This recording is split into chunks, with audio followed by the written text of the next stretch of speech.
I'm here to introduce Lincoln Laos. He got his PhD from the University of Hong Kong in infectious disease epidemiology, and he started working for the International Care Ministry in 2013. Here, he led development of research capacity and projects, and he worked with Dean Carlum on RCTs that covered effects of faith-based programs on poor regions in the Philippines, which broke new territory for faith-based NGOs, resulting in a paper published in The Economist. His work covers a wide variety of topics, including public health, development economics, faith-based programs, social networks, and early childhood education. Currently, he is an adjunct assistant professor at the University of Waterloo and an assistant professor at the Dalla Lana School of Public Health at the University of Toronto.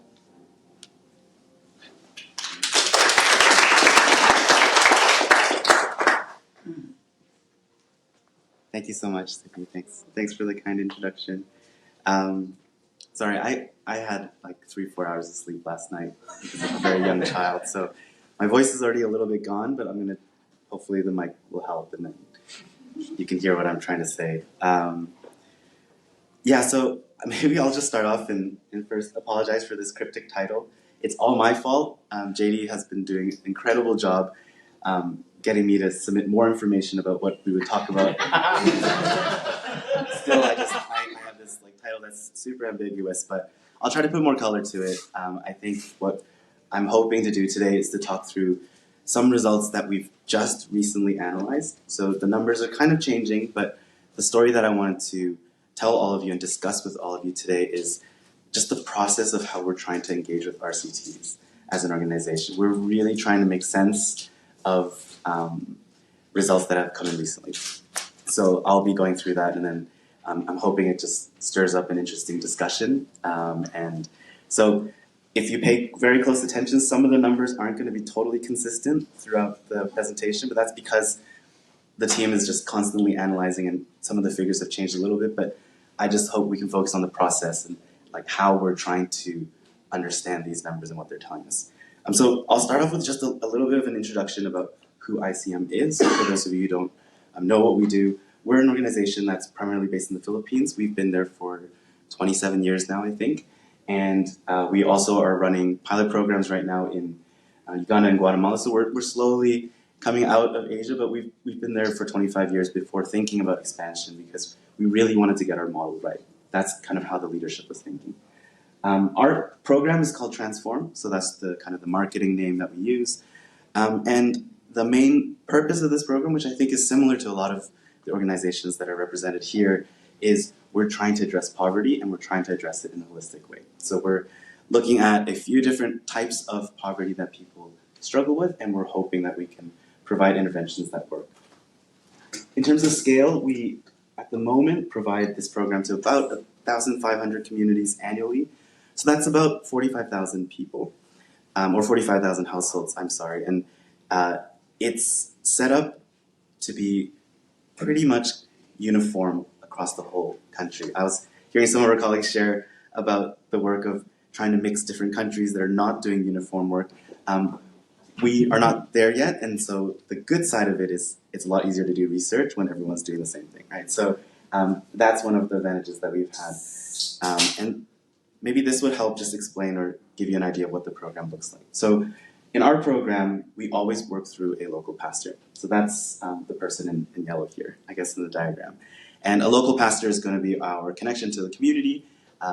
He or she is the person that we ask to gather people, recruit, figure out. We do propensity scoring. We do kind of proxy means testings. We do try to figure out who are the poorest people in the community that is in need. We only offer the program if there is at least 30 households that qualify and that this pastor can connect to. And then when they receive the program, ICM then sends 2 different people. So that's the person in red and green. The red is the person who teaches health. We call them the health trainer. So there's a health curriculum that we go through where we're doing basic nutrition and interventions dealing with child malnutrition. We're doing interventions with tuberculosis. There's just a whole range of things that the health person does. And then the green is the livelihoods trainer. And so our livelihoods program is also probably similar to some of the work that's being done here. We do very, very small asset transfers, and with the hope that we can use this to instill entrepreneurship. And so maybe an example of the kits that we provide would be banana chips making in the Philippines. And so we provide the bananas, we provide the oil, we provide the sugar, we provide the suggested recipe, suggested retail price, marketing strategy, and then we just hope that maybe they can pay us back later. If they can't, it's okay, but we're hoping to maybe spark entrepreneurship in these communities.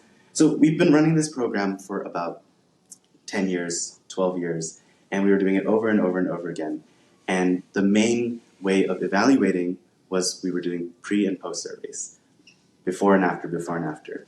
And we were seeing quite promising results. Most of the indicators move up, and as many of you here can appreciate, there might be many reasons why those indicators move up, right? There's a lot of people here that have worked with RCTs and understand why. But in terms of our journey in 2013, we met somebody named Dean Carlin. He might be a familiar name to some of you.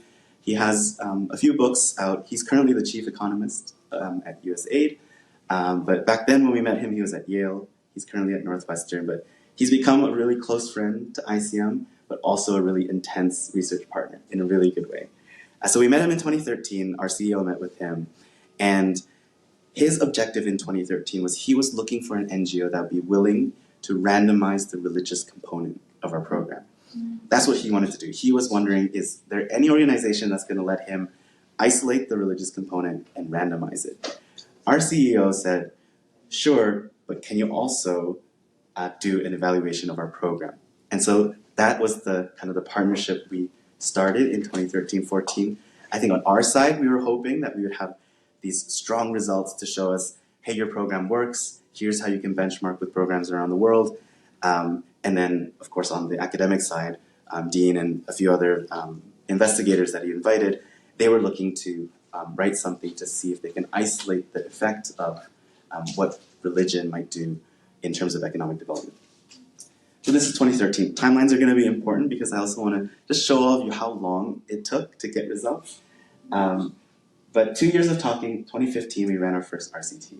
So in this one, it was 320 communities were randomized into 4 different groups. There was one group that only got the values component. So what I forgot to mention is the partner pastor that we work with receives a curriculum that he or she teaches. And it's a presentation of the gospel. It's a presentation of who, I think we're talking about reconciliation with different relationships, and one of them is with self, with the environment, with their neighbors, and with God. And so that's what we're teaching. And so there was one arm that only received the religious component. And then we were able to remove it. So this is where we were trying to isolate the effect. We did an arm that only did our health and livelihood, so quote unquote, the secular part of our program. We did the full program, and then we did a control.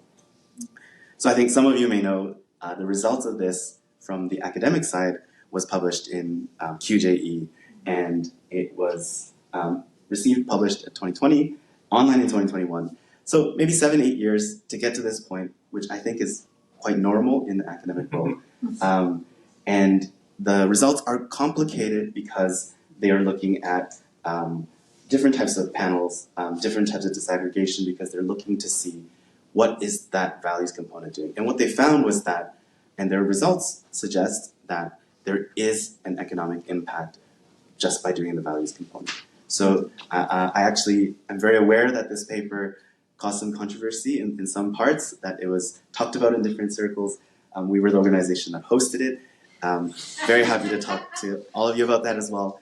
But I want to focus on what did it give ICM. So we went through this whole process, this paper that was very well known, what did it give to us?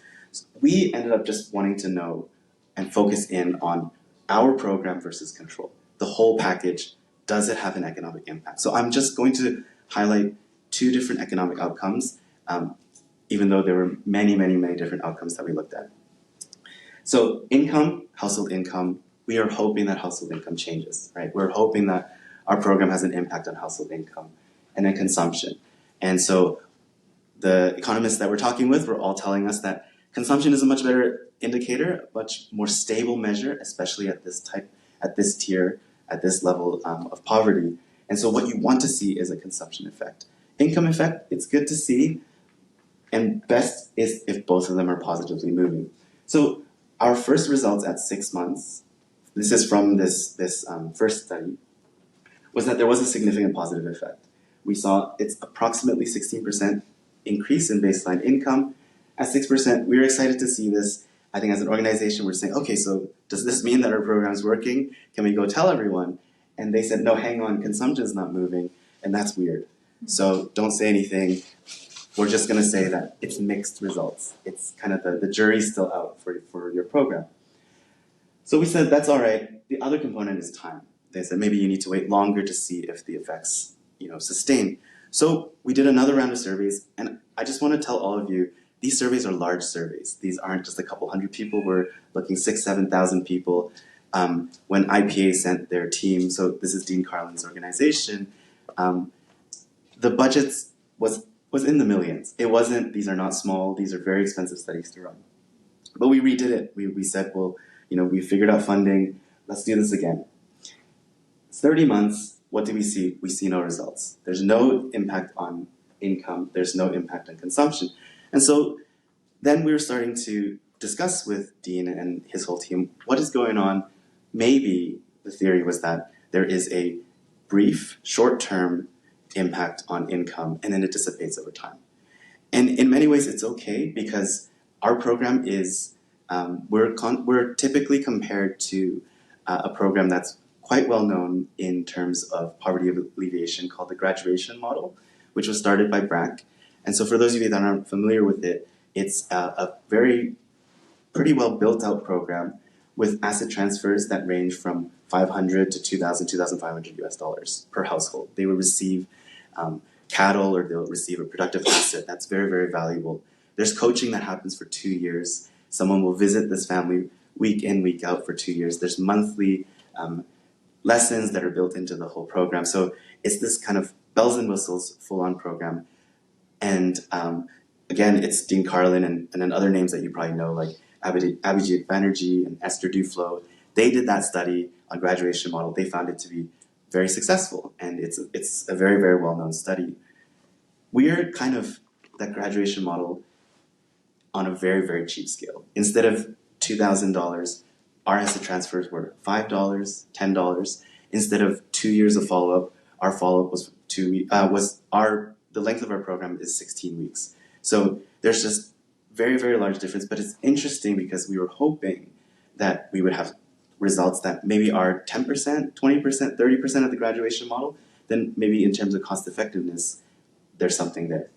But anyways, this was disappointing, and our next step then with these academic partners was, maybe let's do this again. Let's do this whole study again. Maybe there was issues. There were some problems with the consumption modules, and we were nitpicking and seeing that some of the questions weren't maybe perfectly contextualized. Some of the questions that were used in sub-Saharan Africa were just copied and pasted into the Philippines, and we're like, hey, hang on, that's not really fair. Let's do this again. So we did it again, 2017, 300 communities. This time we just randomized them into our program versus control. So here's the results. Again, income, we saw a significant positive effect, but lots of footnotes here. There's actually tons of footnotes that I'm not putting on the slides, but here's some that I think are important.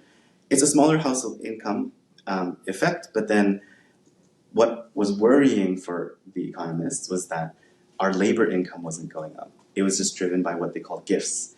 And so the way we ask about income isn't just how much did you make last month. The way we ask about income is quite detailed. We ask each person, how many hours did you work? Did you get paid for that work? How much was that paid? Do you get gifts? Do you get remittances? Did you borrow? Did you, and so that's how we compile it all. And they said, well, it doesn't make sense theoretically for gifts income to go up. Maybe there's something there, but it was still positive. And again, consumption was insignificant. So in the midst of all this, we then felt that there's some promising results in the 2015-2017 RCTs. Not fully consistent. There's some concerns. But this is when we met the Global Innovation Fund, which is based in the UK, and they were really interested in what we were trying to do. And so the graduation approach, as mentioned, is much, much more expensive. Our approach, we costed it all out, is at about $12 US per person. So the idea that we co-founded with them and with IPA is, could we set up a grant where we're going to run even more RCTs over the next couple of years to see if we can isolate which components or which levers are causing the economic change. So if Transform is the no bells and whistles, totally stripped down, let's say the I don't want to use the word cheapest, but in a way it's the most low resource iteration of the program. Short coaching, people aren't getting weekly visits, maybe they're getting monthly visits, they're not getting a major asset transfer, they're getting a small spark for their business, and then graduation is this full-on program. Can we figure out which components of graduation really make it shine, and then we can end up with a much more cost-effective model for global use. And I think that's why there's been continued interest from funders like Global Innovation Fund and then our academic partners. So we're in the middle of this. A lot of it has been delayed because of COVID, but we're in the middle of running. I think we counted between 12 to 16 RCTs that we're in the middle of doing right now in the next 3-4 years. But one thing immediately to do was to redo the Transform one, just the plain one. But you'll see that we did add an extra arm into the study. So instead of just Transform versus Control, we now added $20 grants. So the idea was maybe this is somewhat similar to Give Directly, like unconditional cash transfers. There was the idea that maybe people need a little bit more cash instead of just bananas and some oil and sugar. Maybe just by boosting it a little bit, we can get more impact. So we tried this out in 2022, and that's why the results are actually very, very new, because we're still processing the surveys. But here's what we saw, and this has been really disappointing, is that there was no income effect and there's no consumption effect. So what we've been wrestling with an organization over the last month, to be honest with all of you here, and I'm very happy to do this because I think this is what effective altruism is all about, right? To face what is this telling us as an organization, is how do we cohesively analyze these RCTs together? Is there a way to tie these together to tell us what is really happening? And so one way that we've done different types of visualizations to show our board members, and not everyone is a quantitative person. So in our simplified graphics, I don't know if the colors are coming through, but we just made it green when it's positive and significant. We made it gray when it's not significant, and we're just saying, hey, look, this is our current picture. It's not great. It's actually quite bleak. But for some reason in 2015, 2017, we saw an impact on our income. And that income impact, we don't see it anymore. What is this telling us? In a way, it almost would be better if all of it was gray. We would just say, this program doesn't work. Let's just give it up. I do think that these 2 years, these results, just makes us wonder, well, is it something that we're doing wrong? Is there something to tweak? Is this at a place to throw away? I don't know. Another way to kind of compile or analyze RCTs together is pooled analysis. So we do something like, similar to meta-analysis, we decided to pool our estimates, and we're seeing that the estimates are actually positive, but they're not statistically significant. So are we dealing with issues with, it's just our standard error that's just causing us not to see a significant effect? If we had a greater sample size or we had smaller standard errors, the program actually is working. So again, this is one of the slides where please don't pay too close attention to the numbers because they've shifted. But I think the idea is, is this the type of analysis that would give us the answers that we're looking for? And so just to, I think I mentioned it before, but we are trying to benchmark ourselves. So this is the graduation study that was published in Science. This is 2015. And they saw an income impact at 2 years and at 3 years. So we do know that we're far short of what they're achieving. We're hoping that we can push our program that way. What is the lever to get there? But we're not there yet. And then I was just thinking, we've collected outcome results on a whole series of different indicators. But for this group, we actually ask about spiritual measures as well. Same design, treatment versus control, treatment versus control.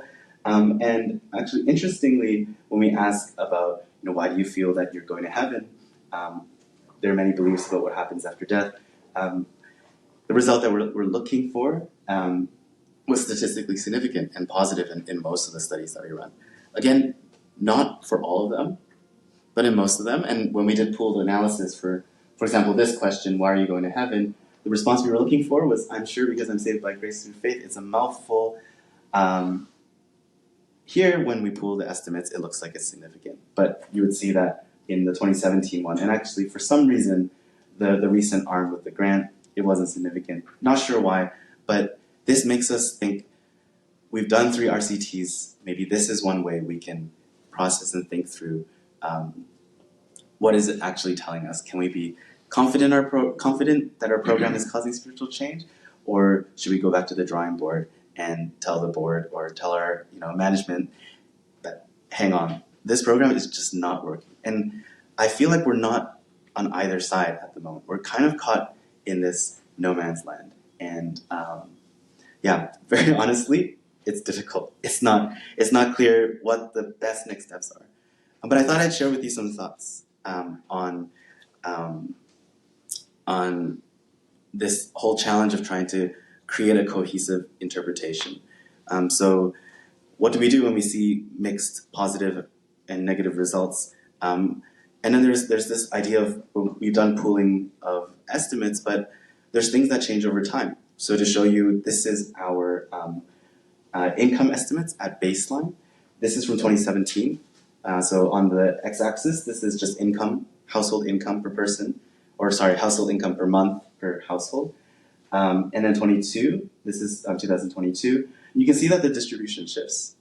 They aren't really the same, these populations, but we're treating the RCTs maybe as the same. In this year, no effect. In this year, I think it was closer to seeing that 200-something peso effect in our context. And so then we also then have to wonder, are we fighting a losing battle? Because this is a country where the GDP has been increasing and the population that we're trying to reach also has been changing. It just adds more complexity, right? So there's a few other things that I think are quite important, but in the interest of time, maybe I'm just going to skip over, because what I really wanted to talk about was this. And this is just a thought process that we're having. I would love to hear what all of you think. So my background's in epidemiology. I came from vaccine trials. I feel like I'm a little bit different. I was telling some of you that my grad, when I was doing my PhD, I was trying to recruit schools that would let us do placebo versus treatment influenza vaccines with children. So we did that, gone through that kind of process.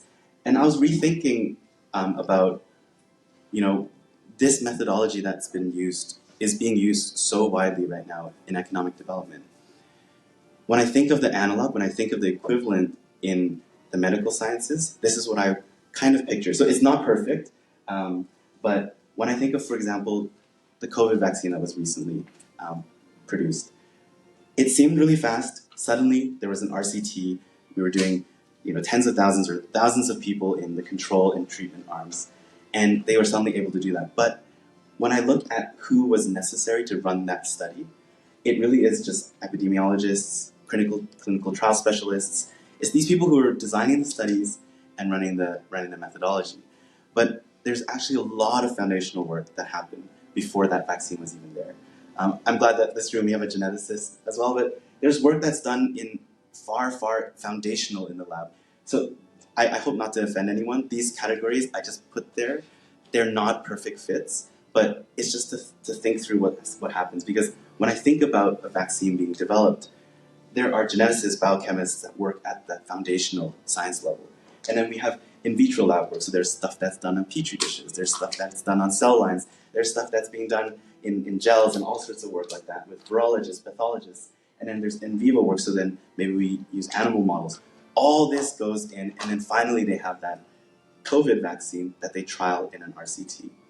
And I think one of the challenges that our strategy teams face all the time right now when we're working with these RCTs is, who is the equivalent for these 3 boxes, let's say? Who is that person that can tell us, this is the best strategy for economic development for fishing villages in the Philippines on this coast because of that seasonality? This is the fish that they should work on, or this is the shellfish that they should capture. These strategies are going to work, these strategies are not. And I think we've been struggling because nothing against our partners. We love working with the economists that we get to work with. Whenever we ask them, so what should we change in our program if it's not working that well? What would be a better livelihood strategy. They're kind of like, oh, we'll do some qualitative work, we can do some market analysis, but it doesn't feel like it's at the depth of what happens in this side. And I think I just wanted to share this probably more just as a thought experiment with all of you, because I think that's the question we're asking over and over again. We want to meet the molecular biologist who is really, really, who really understands community engagement, or how do we motivate or change behavior in low-income communities that are maybe living on mountainsides versus dense urban centers. I think there's so many contextual differences, and I'm not, I hope it's not like too negative to say that there's no experts on these topics, but I wonder, how do we get more voices from these, and maybe participatory methods I think is definitely one of the ways to go about it. But I just wanted to highlight this because it's been a real challenge on our side as an implementing organization. We're just not sure who to talk to, not sure who's going to give us the answers, because we know now our results aren't that promising. We want to fix it, but who do we talk to? I think that's one of these lasting questions that we have. So just, I guess at the end, I'm just to let you know, what are we doing? We're running more RCTs. So it's part of the GIF project. We're still doing it. We're still going to go forward. We understand the limitations of the methodology. We understand the strengths of the methodology. But we're going to do, we have a whole portfolio of projects that we promised. So we're going to be running through them. And at the same time, there's work that's being done in the implementation science field. Not exactly the same as process evaluations, but some of the similar ideas and using some of those frameworks. So there's different studies that we're doing on the side as well, but I just hope that this was helpful for all of you as a discussion of just our almost personal journey of going through 3-4 major, RCTs, tons of time invested, tons of finances invested into it. And it's not that it's not helpful at all. I think it's helpful in a certain way, but then at the same time, we have all these different questions and all these different struggles that we're trying to address. So that's all I'm going to share today. Thank you.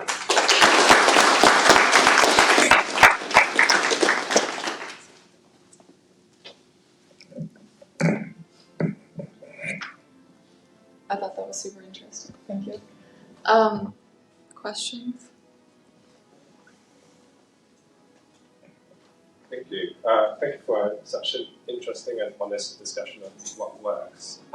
Your program has a faith, a health, and an income aspect. So surely the kind of moral good that you're interested in isn't just increasing income or consumption. And I saw that you had life satisfaction in the surveys. I'm wondering if you've looked at those, and if not, can I look at those? Yeah, so there were definitely modules looking at life satisfaction. We also had modules, I think I'll be okay, looking at, for example, grit and hope and optimism and aspirations. And there was modules on health and nutrition. And so definitely happy to share what we have. Life satisfaction is still one that we definitely did have mixed effects.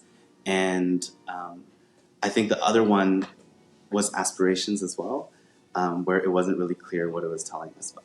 And I don't know if this is okay to just quickly share, but for example, aspirations was difficult for us to interpret because when we first did surveys with aspirations, it went down in our communities. Every time we provide the program, it went down. And so we decided to follow up with more qualitative work and try to talk to people and ask them, what are you interpreting when you see the way we're asking aspirations? What we were using something called Cantrill's ladder, which is a survey method. It presents this ladder, 10 rungs, and we ask people, where do you think, if this is a representation of your whole community, 10 rungs, where do you think you are? Which rung are you? And then maybe in 6 months, which rung do you want to be on? And in 2 years, which rung do you want to be on? And it's a measure of how many rungs do they want to climb. And we're hoping that maybe with a program like Transform, people's aspirations increase over time. But actually, it was just marginally, it went down.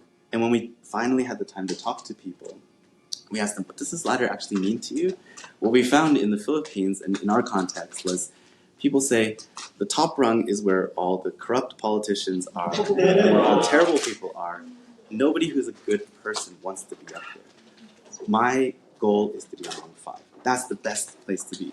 And so we ended up actually having to throw out a lot of those results, and it just was, we realized we were just completely missing the point.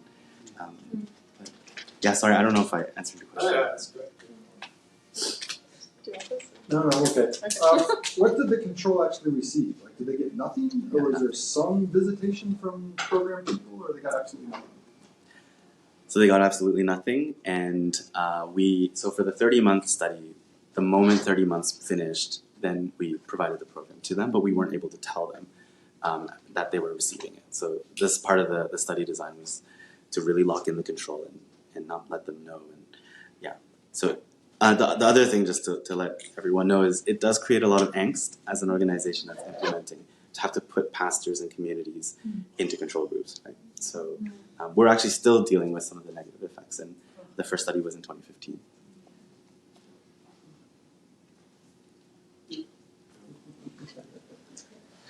Does it present different, like small implementing organizations? You mentioned you're doing, like, did you say 20 RCTs? How big is your M&E team to be able to kind of manage all that? You just talked a little bit about like the logistical apparatus to Sure. Yeah, so we rely heavily on academic partners. So, for example, for this one, there's a whole organization called Innovations for Poverty Action. This grant was kind of partly them, partly us, and we split it in half. So that was absolutely necessary. There's no way we can do this. And at the same time, in every single study, we recruit investigators from their field. So we're actually running a lot of strange studies. We're doing everything from there's an RCT on soap operas. So we have a film crew that recently wrote a soap opera that tries to showcase the story of what it would look like for someone to take advantage of the Transform program well. And the idea is that this medium can create more motivation for people to take up the programs that we're trying to offer. So we would have a whole team from IPA that specializes on soap operas, and they've done, I think, soap opera RCTs in Latin America in different contexts, so they're bringing it over to us. That's part of it. In our internal team at ICM, I think we have about 6 or 7 people with master's degrees in economics, and then we have probably 4 people that oversee hiring contractual enumerators, and we hire up to 160 people to do surveys during a single round. So yeah, it's a lot of fun.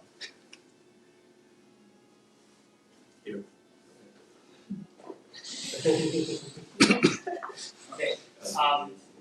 So could you go back to, I think you had a meta-analysis slide on the income effects? Sure. One of the diamond plots. Yeah. So if I look at that 120 number, and then I got the confidence interval minus 65, 3 or 4, I'm kind of trying to think, okay, like what's the magnitude of that? So what are the units? Do you know? Sorry, this is pesos, and then in terms of household income, we're seeing starting household income at around 5,000 per month. So yeah, 200 pesos on top of 5,000. Right. So you kind of can't rule out that you're in a 95% confidence interval sense, like you could be increasing income by 300 pesos a month. Yeah. Which is, like an 8% increase. Yeah. And given your program's so small, that could be very cost effective. No, and an 8% increase is not too dissimilar from some of the other, like even in graduation, I don't know if the income effect was that much larger. So. But also, you don't want to compare yourself to the graduation program because, like, your program only costs $12. Yes. Right. So, like, 304. I just googled it. Right. That's like, like $4 or $5 USD. Right. And that's per month. And so that vanishes by 30 months. But like, this is done 6 months post intervention. Like, if that sustains for like 5 months, you've covered your 3 months. You've covered your cost. Right. So, I feel like the evidence base is maybe almost underpowered to detect the cost-effective, effects that you would have, Yeah. So which is what I was getting at. Sure. Yeah. No. Thank you for that. Actually, it's really helpful to have people not be so negative and there's no effect at all. Yeah. No. Exactly. I think that we feel. I sometimes feel like we're just in this really difficult space because one part is that income measures are quite mushy, right? And we have large standard errors, large standard deviations. And so in this kind of measure, to get it across that 95% kind of significance tier, it just requires that extra push, and we don't seem to be able to do that. And maybe we're never going to be able to do that because our program is so low cost and so low touch. But then, and there are discussions that we're also having, but does that mean it's not worthwhile to do a low cost, low touch? Does a program only matter when it's high enough touch that it crosses the statistical significance boundary, and then we can suddenly publish, and then it gives, different agencies, in a way we sometimes feel like to have published very strong positive results, it's not that suddenly everyone thinks that your program is amazing, but I think it gives permission almost for some funding agencies and grant officers to say like, we can give it to them because they have that published study. But that boundary to get that permission is crossing this line, right? So yeah, I think that's kind of. Last question. Joy, thank you so much, Lincoln. Please receive gratitude on behalf of this group for your candor in sharing this journey. I know we all benefit so much. So first, thank you. And second, I'm curious to hear about the impact on culture and relationships of this journey, thinking about the communities you serve, your internal staff culture and views on research, evaluation, learning, adaptation, and then externally, like how has this impacted relationships with supporters to the extent that you feel comfortable sharing? I'd love to hear about that. Great question, and there's so much behind that. Yeah, I'll probably have a lot more to share with you later on, but just initially, I do think that one key thing that we've learned, and we're really trying to be careful going forward, is we really do have to be careful with our community partners. And just one quick story was when we communicated with the pastors, we kept using the word control. And then the feedback we got later was like, they're like, why are you trying to control us? Who are you to control us? And so we have to say, no, that's not what control means, but actually it kind of does. We are actually trying to control and say, you don't get a program. Mm-hmm. So, we've been working on figuring out how to communicate methodology. And, some would say that there was an experimental trial in Daniel, right? When he said, put me into the study and I'm going to do a different diet. And then they were able to use that counterfactual to change policy in that case. So we're trying to change that. But we did have a lot of negative feedback from our pastors, and that's something that we're trying to work through. In terms of our staff, yes. Sometimes my team is not the most popular when the results are negative. I think we're more popular when the results are positive. And that's okay. I think that's a good place probably to be. But there definitely is tension. I think what I was sharing earlier, one of the frustrations always, though, is, okay, so you guys are the researchers, so what should we do differently? And with RCTs, we don't have that answer. We just said, well, it doesn't work. And they said, well, so what should we do differently? Sorry, we're going to have to run another study. We're going to need 2 more years. And we're going to do this much funding, this many focus groups.